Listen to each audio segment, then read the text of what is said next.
Hello and welcome to another Purveyor of Light Photoshop quick tip. Today we're just going to have a little bit of fun. I got a little inspiration here looking at some stock photography and came across this interesting brick wall, and I says, this would be perfect if we put some graffiti art on it. So let's see if we can go ahead and do that. Okay, so I've got this stock photo of the brick wall, and I selected a stock image here of a beautiful lady, and I said, okay, we can make that work. Okay, so the first thing I need to do is I need to select the subject so we can isolate her from this ugly background. So I'm going to try select subject. And it does a pretty good job, but let's go in and do select and mask to make sure we got a good selection. And boy, it looks pretty good. Okay, so I am going to output this as a selection only. Okay, so now we have her selected. I want to put her on her own layer, thus removing the background. So to do that, Command or Control J makes a new layer and puts her up on that layer for us. So we have her isolated out. Okay, so now I'm just going to take that layer and I'm going to drag it into the brick wall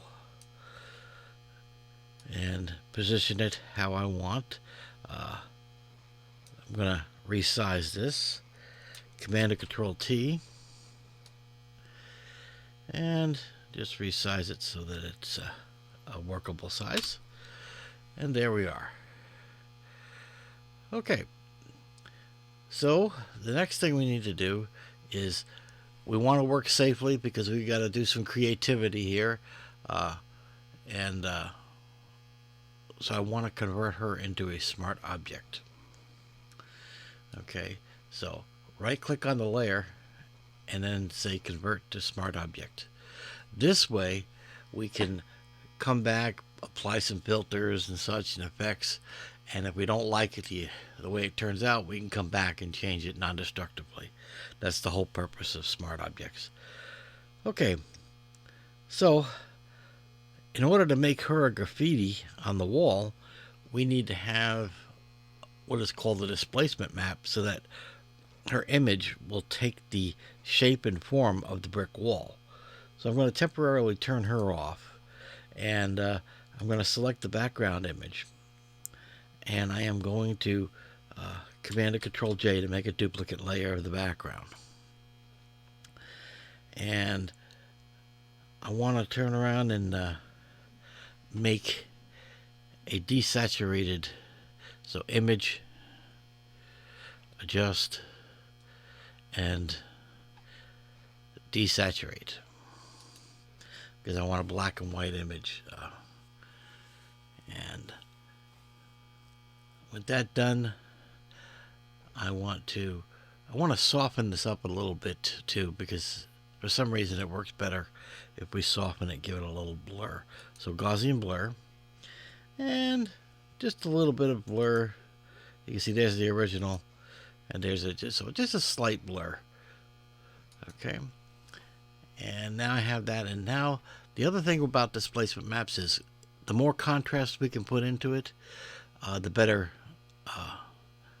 the distortion works. Okay, so I'm going to take a levels adjustment on this layer,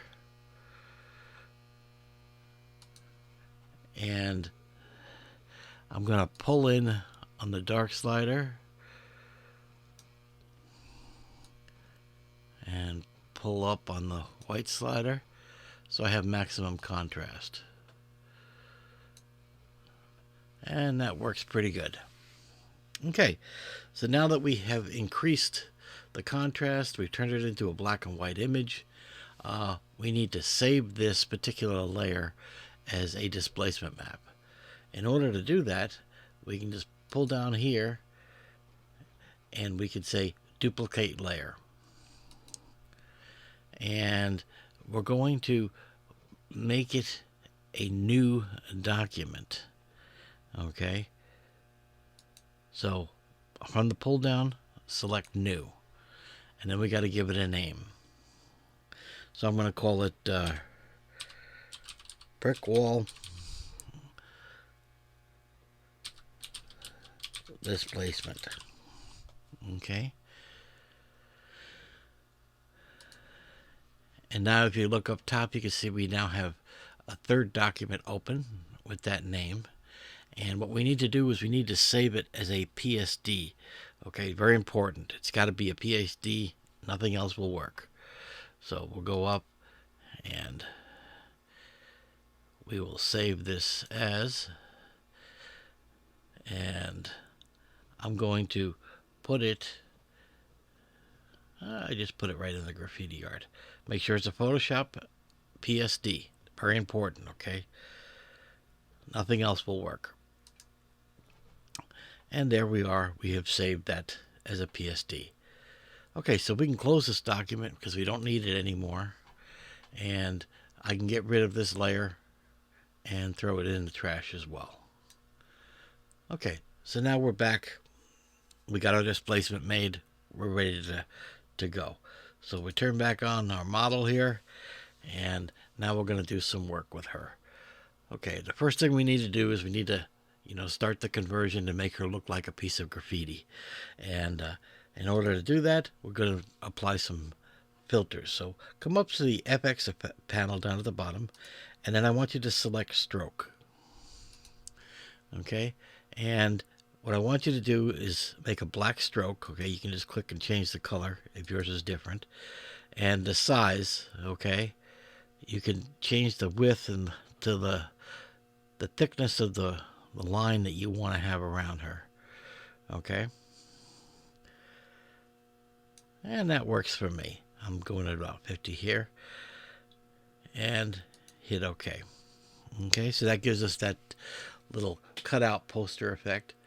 And then I want to run another filter on it, and we'll go to filter gallery, and I can come in and pick an effect that I like. Okay, and let's try fresco. Okay, I'm kind of liking that for a remember, we're trying to make this look like graffiti on a wall. So I kind of like that effect. So I'm using fresco. Let me try one other one. I want to try poster edges. Poster edges is nice too. Again, there's no right or wrong here. This is your personal preference. Okay, I'm going to go ahead and go with fresco. I like that. I'm using a brush size of 2, a brush detail of 8, and a texture of 1. Let's see if I increase the brush texture. Yeah, I'm going to do that. I'm going to increase the brush texture to 10. Okay, so then I'm going to hit OK. Now, that's looking pretty good. That's looking more believable on the brick wall. And now you'll notice too that because we made this a smart object, let's say we got it all together here and we're just going, I really don't like it. I want to change it. You can just come back in here and then click on the smart filters, okay, and open it right back up and then change your mind. So you can come in, let me try the poster edges. Let me see how that looks. And there you go. You can see how it is. That's the beauty of smart objects. So you can come back and change your mind, make adjustments. Okay? Yeah, get it back here and boom. Okay, so now we've got this. And we've got to make her a little more believable on blending. So darken looks pretty good. Multiply, and again, you just come through and look at what you like. I particularly like darken on this particular image. And you can see now she's starting to look like she's part of the brick wall, and that's the whole thing we're going for. But you can see right off the bat that we still don't have that believable look. We're getting there, but we're not there yet. We need that displacement map to make the effect worthwhile. So I'm going to turn around with this layer selected. I'm going to go up to filter, and I'm going to go up to distort, okay, and then displace. And this particular one, I'm not sure what image, how much I'm going to go. I'm going to start out with a 15 and a 15 scale distortion, stretch to fit, repeat edges, and make it a smart. Okay, so hit OK. And now it's saying, hey, where's your distortion map that you saved? And so now I need to select the displacement map that we saved and hit OK. And you see there how it distorted into the brick wall. Okay, and I'm not certain. I don't know. Again, because we made it a smart object, just double click on displace, and I'm going to change the value because I want to see what 20 would look like. It may be too much, but let's take a look. It'll ask for the displacement map again. And that looks actually pretty good. Maybe a hair, little heavy-handed, but I think it looks pretty good. It now looks like it's part of the brick wall. Okay. And we could drop the opacity slightly on the layer just to make things a little more believable. And now we're looking like we're actually part of the brick wall. And the only thing here is, now that I'm looking at everything, I'm going, the brick wall, it's a little light in color and in contrast. Maybe increase the level of darkness on that. I think it'll go better if we do. So with the background layer selected, I'm just going to bring in a levels adjustment layer. And I'm just going to bring in the dark point.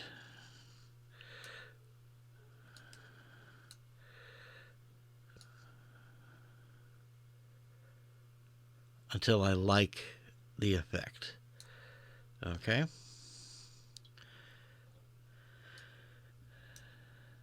And I'm thinking that's pretty good right there. So, before and the after. And I think that looks much better by putting the levels adjustment on it. Okay, so I think we're looking really good, and we could stop right here, but why don't we go ahead and take it one extra step that always makes it a nice panaz, okay? People will always go, how do you do that? And so I'm going to select the top layer, and then I'm going to make what's called a clone stamp layer, where it's going to make a flat image of every layer that's visible, but it's going to make a new layer with that information. And it's going to be Control-Alt-Shift-E.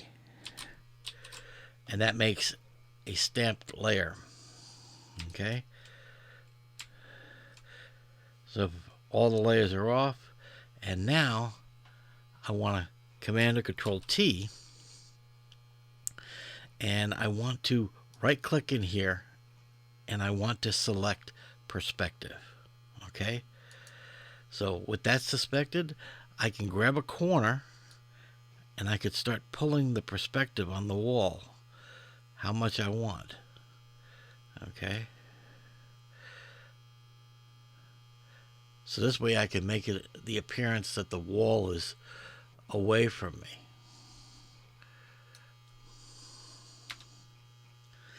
Okay. That's totally an optional step. Okay. And there we are. Our final graffiti wall. And again, it's all about experimenting and doing what you like. So hopefully you found this useful, and hopefully you can now take some of your own images or get some stock images to play with, and go ahead and be creative. Have some fun, because after all, that's what this is all about. All right. Till next week, you guys take care.